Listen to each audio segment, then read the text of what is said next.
इसमें एक चीज और समझना वैसे, कि जो भी दुख है, जो भी कष्ट है, जो भी चिंता है, जो भी परेशानी है, जो भी असफलता है, अच्छे से समझ लेना कि उसका एकमात्र कारण है कि हमें कुछ अविनाशी है उसका पता नहीं है, और हमारा सारा डर, सारी चिंता, सारी परेशानी की जड़ है जो नाशवान है, उसी की हम चिंता कर रहे हैं, जबकि उसका नाश होने ही वाला है। जरा कोशिश करना, हमारे भीतर एक तत्व है जो अविनाशी है। वो झूमना चाहता, गाना चाहता, मस्त रहना चाहता, उस मस्ती का नाश होने वाला नहीं है, होता भी नहीं है। लेकिन चूंकि हम नाशवान की चिंता करते, हमारी उस मस्ती का नाश हो जाता। जो अविनाशी है वो मर रहा है, हमारी हरकतों के कारण, हमारे अहंकार के कारण। और जो नाशवान है उसका साजो सामान हम बनाए चले जा रहे हैं। सारे साजो सामान ये जितने हैं सब जानते हैं, ऐसा भी नहीं है कोई नई बात है ये, ऐसा भी नहीं है कृष्ण ने पहली बार कही, ऐसा भी नहीं है कोई पहली बार सुन रहा है। सवाल ये है कि मैं अंदर घुसेड़ दूंगा, 10-20% तो घुसेगा। समझ लेना, सब जानते हैं कि हम पैदा हुए और मरने वाले हैं, और उस बीच में हम जो कुछ भी कर रहे हैं, जिस चीज के लिए कर रहे हैं, वो सबकी सब मेरे समेत मिट जाने वाली है, जिसको मैं समझ रहा हूं। लेकिन फिर भी एक चीज भीतर है, हमारा आनंद, हमारी मस्ती, हमारी शांति, हमारा सुकून, हमारा नाच, हमारा गाना, हमारी कला, जो मिटने वाली नहीं है, वो मिट सकती भी नहीं है। हम उसके लिए नहीं जीते, हम जीने के लिए नहीं जीते। जीना हमारा जीवन का नियम है, जीना हमारा सत्य है, दूसरा कोई जी नहीं सकता। मनुष्य का एकमात्र सत्य जीना है। यहां संकट है, यहां जी लो, संकट नहीं टाल सकते तो वहीं जी लो, लेकिन जीना जरूरी है। हम एक जीने को छोड़कर सारे काम मरने के करते, और किस चीज के लिए मरते? जो मिटने ही वाली है। बड़े ध्यान से समझना, हम अपने उस सुंदर स्वरूप को जो भीतर है, जो सिर्फ जीना चाहता है, क्योंकि सिर्फ वही एक जी सकता है, क्योंकि सिर्फ वही एक जी सकता है। कृष्ण, बुद्ध, क्राइस्ट आज नहीं जी सकते, तो हमारे पास भी यही एक वक्त है, बड़ा कीमती है, हमें जीना चाहिए। लेकिन हम उस जीने को मारते किस चीज के लिए? ये गौर करना, सब नाशवान चीजों के लिए। अरे कोई कटर कटर कर रहा है तो क्या करेंगे हम, कोई झूठ बोल रहा है तो हम क्या करेंगे? मर जाएंगे। हम किन किन चीजों से, किन किन बातों में मर रहे हैं।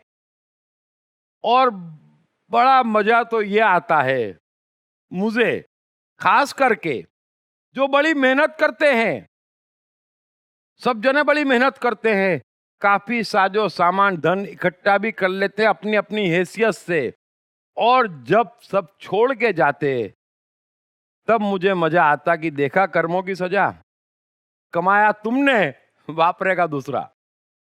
इससे बड़ा दुर्भाग्य मनुष्य का हो नहीं सकता। क्या पागलपन है, क्या पागलपन है, क्या कर रहे हैं? थोड़ा सोचना। किसी चीज में बुराई नहीं, द्वारकाधीश बनने में भी बुराई नहीं, लेकिन प्रकृति के नियमों के साथ कष्ट उठाकर नहीं। सो वो कला भी कृष्ण आगे सिखाएंगे। लेकिन एक चीज समझ लेना कि दो तत्व हैं, कृपया, जो मरने वाला नहीं है, जो आप हैं, जो जीवन है आपका, वो सत्य है, बने वहां तक उसे जिताओ, चाहे कुछ भी नुकसान हो जाए दृश्य में। जो मिटने वाला है उसका नुकसान भी कोई नुकसान है, जो मिटने ही वाला है। हर किसी का चेहरा, हर किसी की आंखें बता देती कि जीवन में कितना वो जिया है और कितना उसने अपने को मारा है ना? तो जो आपने जिया है वो आपका पीछा नहीं छोड़ता, वो आपकी संपत्ति है, वो असली संपत्ति है जो आपने जी लिया। जो आपने आनंद ले लिया, ये तो बड़े उच्च क्वालिटी के लोग हैं जो कहते हैं कि हंसो ही मत, है ना, दिन में एक बार खाओ, कपड़े कम पहनो। मैं कहता हूं महाराज, एक बार आप जाओ, अगली बार वापस मनुष्य बन के नहीं आओगे, ये गारंटी मैं लेता हूं। क्योंकि मनुष्य वाली हरकत ही नहीं कर रहे आप जीने की। तो अरे मनुष्य नाचेगा नहीं, आप कृष्ण को देखें तो सही। ऐसा कौन सा दुनिया का शौक है जो कृष्ण को नहीं है? जब पहली बार नाना जी ने, उग्रसेन ने रथ दिया मथुरा में, तो रात भर रथ चलाना सीखते रहे। और उस जमाने के सर्वश्रेष्ठ सारथी थे, कितना रथ में घूमते थे, जिसको आज हम लॉन्ग ड्राइव कह सकते हैं। कहां से कहां घूमते थे, अकेले थे और निकल जाते थे।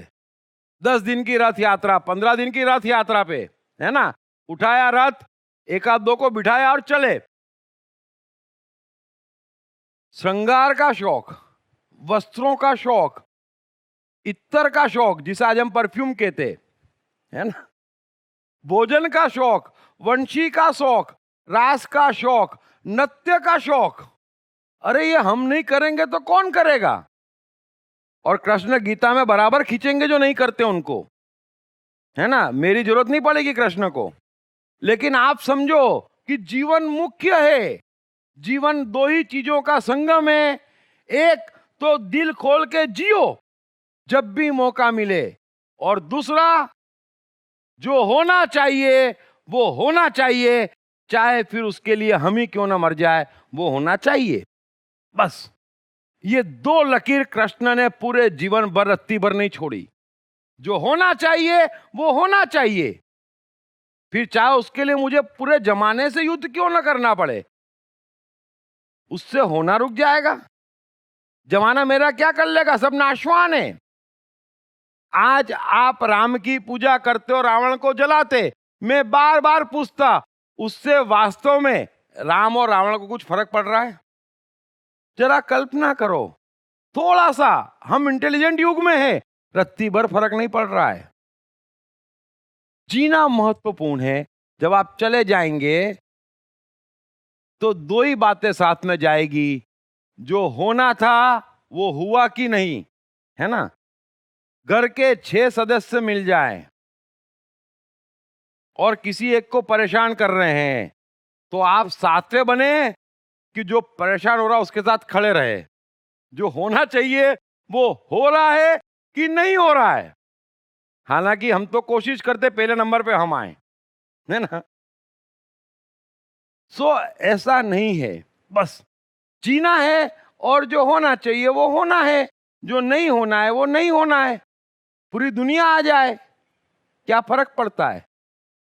क्राइस्ट कौन थे? सबके सब यहूदी थे, और पहले व्यक्ति थे जिन्होंने कह दिया कि पूरा का पूरा यहूदी धर्म पाखंड है। पहले थे, जो होना चाहिए वो होना चाहिए। अब जब कोई ऐसा कहता है तो उसको नहीं मालूम मेरा क्या होगा, सबको मालूम है। लेकिन क्या हमारी जान से ज्यादा कीमती है कि हम पीछे हट जाए? नहीं, जो होना चाहिए वो होना चाहिए, और जी लो। जीना अमृत है, बाकी सब नाशवान है। अगर आप किसी भी चीज के लिए जीना छोड़ते, फिर किसी भी चीज, मतलब कुछ भी आ गया, है ना, चाहे 25 साल में डिग्री पाते अकारण, अगर चाहे आप 4 धाम और हज जाते अकारण, जीना छोड़ के। कष्ट जीवन का नियम नहीं है, अकारण। अकारण शब्द याद रख लेना। आप कुछ भी करते तो समझ लेना आपको बाहर से दुश्मनों की जरूरत नहीं है, आप अपने आप को कष्ट देने में सक्षम हैं। खत्म हुआ इंतजार। बेस्ट सेलिंग लेखक दीप त्रिवेदी की बेस्ट सेलिंग किताब मैं कृष्ण हूं के भाग 1, भाग 2 और भाग 3 के बाद अब तैयार हो जाइए द्वारकाधीश कृष्ण के आगे के जीवन की पूरी कहानी जानने के लिए। पढ़िए मैं कृष्ण हूं भाग 4, मेरे राजनीतिक उत्थान की दास्तान, और जानिए कैसे कृष्ण आर्यावर्त की राजनीति का प्रमुख केंद्र बनकर उभरे। द्रौपदी स्वयंवर सफलतापूर्वक निपटाने हेतु कृष्ण को किन किन चुनौतियों का सामना करना पड़ा। पढ़िए मैं कृष्ण हूँ भाग 5, मेरे और द्वारका के संघर्षशील दिनों की दास्तान, और जानिए कृष्ण को अपनी ही बहन सुभद्रा का अर्जुन द्वारा क्यों अपहरण करवाना पड़ा। क्या भरी सभा में हुए द्रौपदी चीरहरण के दौरान कृष्ण ने द्रौपदी को अनगिनत साड़ियां दी थी। पढ़िए मैं कृष्ण हूँ भाग 6, मेरे जीवन के अंतिम दिन, और जानिए कृष्ण ने महाभारत युद्ध के दौरान पांडवों का ही साथ क्यों दिया था।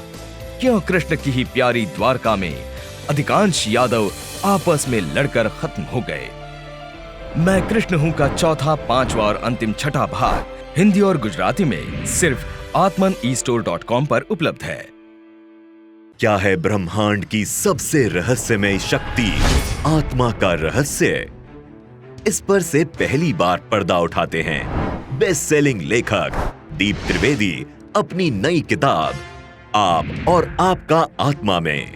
इस किताब में दीप त्रिवेदी आपके जीवन को चलाने वाले ब्रह्मांड की सर्वोच्च सत्ता आत्मा का सरलतम वैज्ञानिक भाषा में विश्लेषण करते हैं तथा आत्मा और उसके आपके जीवन पर पड़ने वाले प्रभाव से संबंधित तमाम सवालों के जवाब भी देते हैं। जैसे आत्मा क्या है?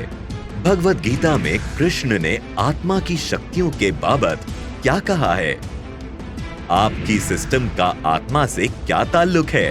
साथ ही आपके शानदार जीवन के लिए इस किताब में कई सरल टिप्स भी दिए गए हैं, जैसे आत्मा की शक्तियों को जगाने के सूत्र, आत्मशक्ति को अपने भीतर अनुभव करने का स्टेप बाय स्टेप तरीका तथा कौन आत्मा के कितने निकट है ये जानने के सरल टेस्ट।